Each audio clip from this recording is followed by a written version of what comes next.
Bismillahirrahmanirrahim. Assalamualaikum warahmatullahi taala wabarakatuh. Alhamdulillahi rabbil alamin. Salatu wassalamu ala Rasulillah wa ala alihi wa ashabihi wa mawalah.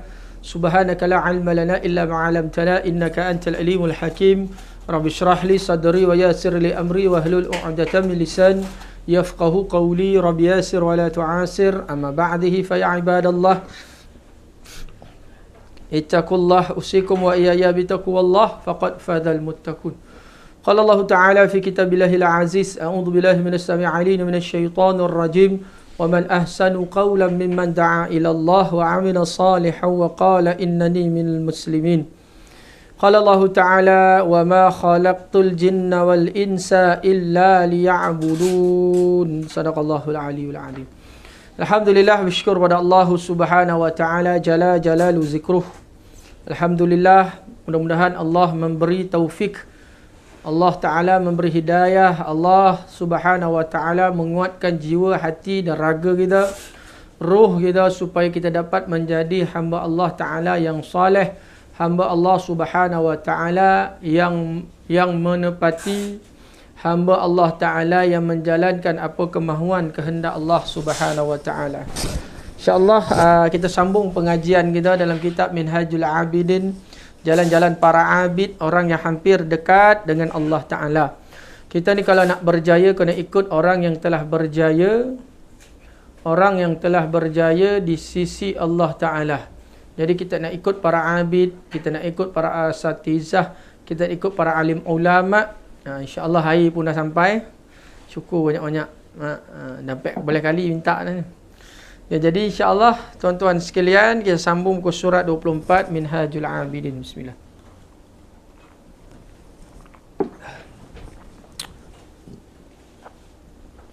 Baik. Bahagian ilmu. Sebelum ni kita tahu akan kemuliaan ilmu, mengenai ayat-ayat Al-Quran dan hadis Nabi SAW, kemuliaan orang yang berilmu. Jadi baik, kita sambung ke surat 25 tuan-tuan, bukan 24. Okay. Justru itu maka nyatalah bagi anda bahawa ilmu itu ialah permata yang terlebih mulia daripada ibadah. Jadi antara ilmu dan ibadah, yang paling mulia adalah ilmu. Adalah ilmu selepas ibadah. Yang mulia adalah ilmu selepas ibadah.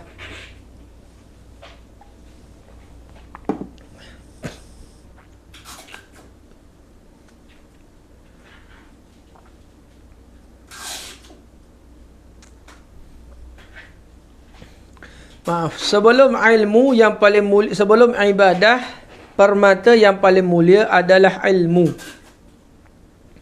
Tetapi tidak seseorang hamba yang mempunyai ilmu mengerjakan ibadat. Okey, ini kita dah cakap dah. Apabila ada ilmu, maka wajib ada ibadah. Wajib ada ibadah. Tanpa ibadah, ilmu itu tak nampak manfaat. Apabila ada ibadah, maka nampaklah akan manfaat ilmu itu.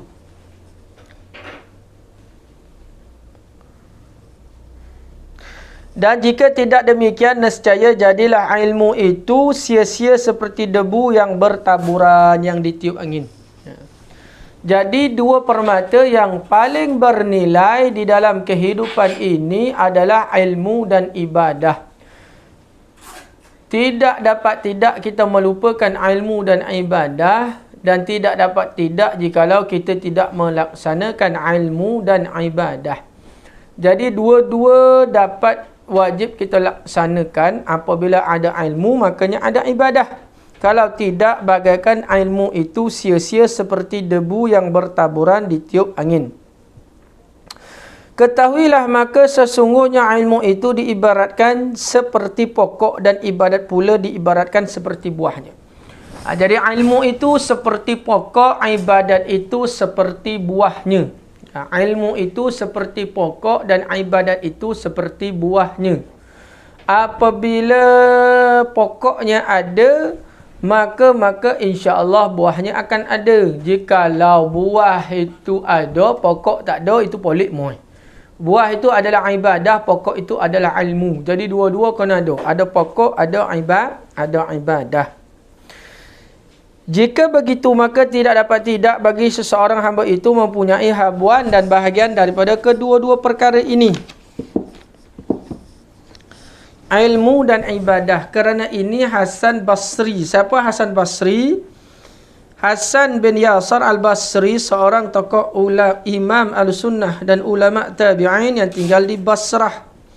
Yang zahid lagi abid. Zahid ini panggilan bagi orang yang zuhud. Abid ini adalah ahli ibadat. Ahli ibadat ni bukan ahli ibadat yang tidak mengamalkan ilmu dia. Bukan abid yang ilmu, dia ibadat tapi ilmu tak ada. Bukan abid jenis macam tu.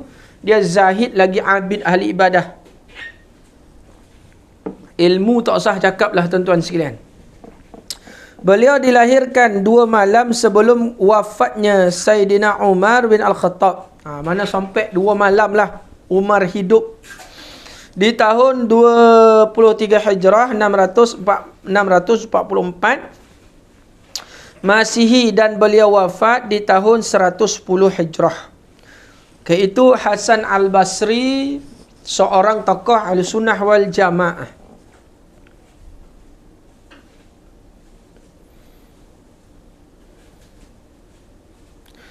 Jadi Hasan Al-Basri seorang ulama yang hebat. Berkata Hasan Al-Basri, tuntutlah olehmu ilmu ini sebagai tuntutan yang tidak memberi mudarat kepada ibadat, dan tuntutlah pula ibadat ini sebagai tuntutan yang tidak memberi mudarat kepada ilmu. Ada dua tu. Saya ulang balik. Tuntutlah olehmu ilmu ini sebagai tuntutan yang tidak memberi mudarat kepada ibadat. Mana apabila ada ilmu yang boleh kita amal. Kan? Bukan kita belajar, kita nak banyak, nak suruh orang panggil kita orang ulama, orang berilmu, lepas tu kita tidak amal. Tu mudarat kepada ibadah. Dan tuntutlah pula ibadat ini sebagai tuntutan yang tidak memberi mudarat kepada ilmu. Mudah ya tuan-tuan sekalian nak faham. Jadi kena jaga dua-dua. Apabila ada ilmu, ada ibadah. Ibadah ada, wajib ada ilmu. Jangan mudarat akan keduanya. Kalau ikutkan permata ataupun bondo yang paling bernilai, jawapannya ilmu. Tapi bukan kita tidak melaksanakan ibadat. Jadi datang ilmu baru datang ibadah. Jadi Hasan Al-Basri bagi tahu, apabila kita menuntut ibadat itu jangan bagi sampai mudarat akan ilmu. Tuntut ilmu jangan sampai mudarat akan ibadah. Bahawasanya tak kala tetaplah kedudukan ilmu dan ibadat itu penting. Tidak dapat tidak bagi seseorang hamba itu memiliki kedua-duanya sekali. Jadi kesimpulan kena ada dua-dua. Jangan kita bawa satu tinggal satu, bawa satu tinggal satu. Kalau bawa satu, jangan tinggal satu. Mana bawa satu ilmu, jadi kena bawa sekali dengan ibadat. Barulah cakap itu serupa bikit. Ibadat itu tidak jadi, ilmu itu tidak jadi hipokrit. Kita nak ada ilmu, kita kena beribadat dengan apa? Beramal dengan ilmu yang kita ada. Kalau tidak dapat, istighfar tuan-tuan. Taubat dengan Allah Ta'ala.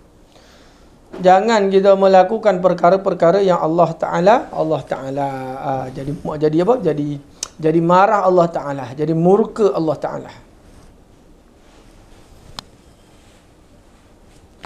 Maka sudah tentu ilmu itu tidak dapat tidak melebihi dahulu diutamakan. Kerana ia merupakan asas umbi dan juga merupakan dalil petunjuk jalan ibadah. Kerana itu Nabi SAW telah bersabda, ilmu itu merupakan iman kepada amal. Sedangkan amal itu pula menjadi pengikut sebagai makmum. Ilmu itu adalah imam. Makmum itu adalah amal. Kalau kita sembahyang seorang, pahala kurang. Dapat satu je. Ada makmum kat belakang, Allah Ta'ala gandakan 27 kali ganda.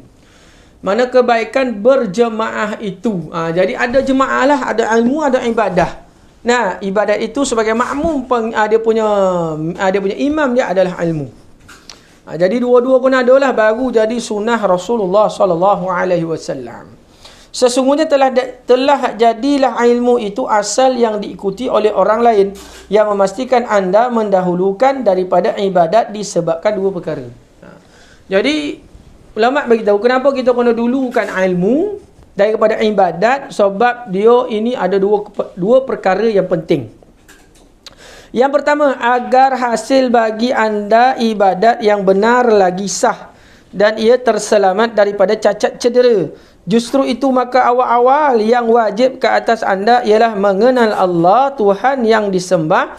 Kemudian barulah anda beribadat kepadanya. Okey, yang pertama, kalau ada ilmu sebelum datangnya ibadat, agar hasil bagi anda ibadat yang benar lagi sah dan dia terselamat daripada cacat cedera. Kena belajar bahagian ibadat sebelum nak melakukan ibadat. Itu sebab ilmu ke depan. Justru itu maka awal-awal yang wajib ke atas anda ialah mengenal Allah, Tuhan yang disembah, kemudian barulah anda beribadat kepadanya. Mana? Belajar bahagian Allah. Kita sembahyang ni sebab apa? Sebab Allah. Kita melakukan ibadat sebab apa? Allah. Kita bekerja sebab apa? Allah. Sayang anak sebab apa? Allah. Kalau kita sayang selain daripada, kalau kita sayang sebab sayang itu bukan kerana Allah, jadi sayang itu akan sia-sia. Itu sebab kerana ada ilmu yang kita buat ni lillahi ta'ala. Kita sayang isteri bukan kerana dia isteri, sebab Allah Ta'ala perintah. Ini tanggungjawab. Kita sayang ibu ayah sebab apa? Allah perintah. Sayang adik akak, Allah perintah. Sayang suami bukan sebab dia suami semata-mata, sebab perintah Allah Ta'ala. Sayang majikan bukan sebab dia majikan semata-mata, sebab dia perintah Allah Ta'ala. Itu sebablah tuan-tuan sekalian, perkara yang kita lakukan nisbah bukan kerana Allah Ta'ala, benda tu akan jadi sia-sia. Itu deh. Itu sebablah yang pertama sekali perlu ada adalah ilmu itu, mengenal Allah Ta'ala. Barulah kita tahu. Kadang-kadang kita semayang ni ikut orang. Semayang ni takut orang marah. Tak jadilah. Memang semayang itu sah, tapi kesempurnaan itu tak ada. Jadi apa yang kita nak buat? Dahulukan Allah Ta'ala. Apa kita nak buat? Dahulukan Allah Subhanahu Wa Ta'ala. Okay, sambungan bagaimana anda dapat beribadat kepada Allah. Ni ulama tanya. Bagaimana kita dapat beribadat kepada Allah sedangkan anda tidak mengetahui nama-namanya? Tak ada apa? Dia cakap tak ada ruh kat situ. Kita angkat takbiratul ihram tu mana dia kita berserah. Tuan-tuan kena perasan ni. Apabila kita angkat takbiratul ihram, tangan kita macam ni. Kalau polis nak tangkap penjenayah, dia kata jangan bergerak, angkat tangan. Angkat tangan tu jadi macam ni. Angkat tangan makna dia berserah. Apabila kita takbiratul ihram, tangan kita dekat cuping telinga ni. Kita punya jari dekat cuping telinga ni, mana kita angkat macam ni, mana kita berserah kepada Allah Ta'ala. Jadi kalau kita Johnny kita ibadat tidak berserah kepada Allah, lepas tu muka jobor gitu, muka tak malu gitu tu, kita ibadat sebab kehebatan kita, itu jadi benda yang salah. Itu sebab apabila kita melakukan sesuatu, kita kena ingat yang Allah Ta'ala itu segala-galanya. Ingat bahawasanya Allah Ta'ala itu segala-galanya. Macam mana kita nak ibadat sedangkan kita tidak kenal akan nama-nama Allah, asma Allah, sifat-sifat zatnya. Itu sebab ada sifat 20 tu. Mukhalafatuhu lil hawadith, qiyamu ta'ala binafsih, wahdaniyat, qudaran, iradan, ilmun hayyan, sama' basar, qaridan, muridan, aliman hayyan, sami'an basiran. Kerana ada sifat-sifat Allah Subhanahu Wa Ta'ala itu, barulah masuk sifat. Kerana ada tahu pengetahuan kita mengenai sifat-sifat Allah. Perkara yang wajib baginya serta apa pula yang mustahil bagi sifatnya. Barangkali dengan ketiadaan ilmu dan ma'rifat, anda mungkin beriktikad pada Allah dan pada sifat-sifatnya dengan sesuatu yang menyalahi i'tiqad yang sebenar. Wal'iyazu billah. Maka dengan i'tiqad yang salah itu menjadikan ibadat anda sia-sia seolah-olah debu yang bertaburan. Kita tak ada ilmu mengenal Allah Ta'ala, macam mana kita nak ibadat kepada Allah? Kita tak ada ilmu. Jadi kita kena kenal Allah Ta'ala itu, barulah kita dapat merasai ataupun roh dia masuk. Macam kita kerja dengan orang, kita kerja dengan orang, kita tak kenal majikan. Bila tak kenal majikan, gaji tak tahu, OT tak tahu, lepas tu apa yang kita dapat tak tahu, takkan kita nak terus kerja? Sudah, manfaat kita tak dapat. Kita main kerja, masuk loket set, masuk office orang, tiba-tiba buat kerja. Balut tuang lah, balut susu lah, habis semua kita balut kurma lah, nak hantar jual, sedangkan orang tu tak tahu kita ni siapa. Macam mana kita nak dapat gaji, macam mana nak dapat komisen, macam mana nak dapat itu, tak dapat apa-apa, jadi tak ada manfaat. Jadi kita kenal majikan kita, bila kenal majikan, keluar kita punya letter offer tu, surat tawaran tu kita tahu cuti kita berapa, ni kita berapa, memang betul-betul kita staff dia, barulah kita kerja dapat manfaat. Ini macam mana keadaan? Kita tak tahu siapa Tuhan, tak tahu sifat, tak kenal langsung, lepas tu tiba-tiba kita buat. Macam mana nak dapat ganjaran ni? Memang tak dapat apa-apa lah. Bagaikan debu yang ditiup oleh angin yang kencang, kata ulama. Okay, jadi apa yang kita sambung pada hari ini tuan-tuan sekalian, tadi kemuliaan ilmu, lepas tu ilmu dengan ibadat yang paling mulia adalah ilmu, lepas tu ibadat sebagai makmum, ilmu itu sebagai imam, tidak kita wajib ada kedua-duanya. Lepas tu sebelum kita ibadah, kita wajib mengenal Allah itu dengan ilmu. Sebab apa perlu ada ilmu sebelum datangnya ibadat? Yang pertama, agar hasil itu jadi baik. Sebab ibadat tanpa ilmu, ibadat akan jadi sesat. Jadi wajib kita ada ilmu sebelum melakukan ibadah. Dan apabila kita tidak mengenal untuk siapa kita melakukan sesuatu perkara, dia tidak menjadi manfaat. Contoh saya dah bagi tadi. Jadi apabila kita nak melakukan sesuatu ibadah, maka ilmu mengenal Allah Ta'ala itu adalah wajib. Nak bagi tahu yang kita buat ibadat ini semata-mata kerana Allah Subhanahu Wa Ta'ala. Jadi insya-Allah sekian saja. Nanti kita sambung lagi tuan-tuan sekalian, perkongsian mengenai ilmu ini, pentingnya ilmu. Kalau mulai ilmu, yang paling penting kita amal dengan ilmu yang kita ada. Sekian saja aku qauli hada, astaghfirullah wa lakum. Assalamualaikum warahmatullahi taala wabarakatuh. Wallahu a'lam.